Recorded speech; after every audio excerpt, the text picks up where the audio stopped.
When I was young, I had this very fond memory of my mom leaving us when I was 7 years old, and she actually didn't, come back. Within a month, my dad, in fact, received a divorce letter from her, which devastated him a lot.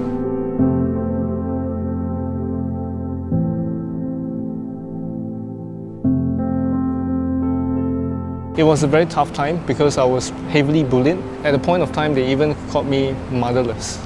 And I somehow or rather got so affected that, I thought of committing suicide because of that super low self-esteem that I had. There's this inner voice in me that told me that, hey, if you were to actually commit suicide, who's going to look after your family members? So that's the thing that actually sparked me not to do any silly action and to brace myself to become stronger.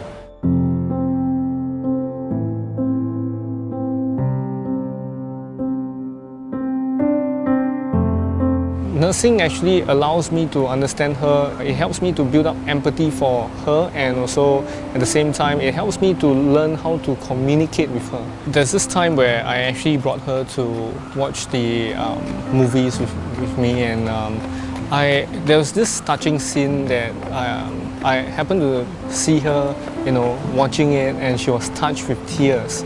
And at that point of time, I realized something.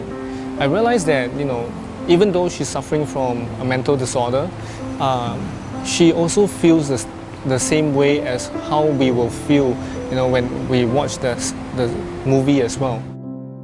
I believe it is not just for her, any patient who suffers from schizophrenia, but also any patients who are suffering from mental illness as well. It just made me realize that, hey, they are still very human too.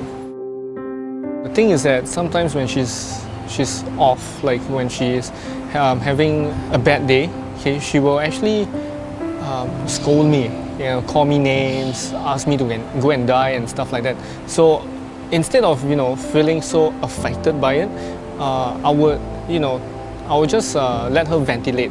I would just let her ventilate out whatever she feels, and I will empathize with her. For my mom, I choose to look beyond the mental illness. I actually see her as more of a responsibility rather than a liability.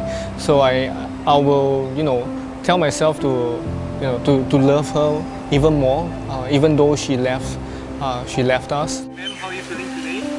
Fine. I believe the experience that I have, in fact, helps me a lot in building my resilience, because it helped me to be more positive in life and to actually learn how not to give up.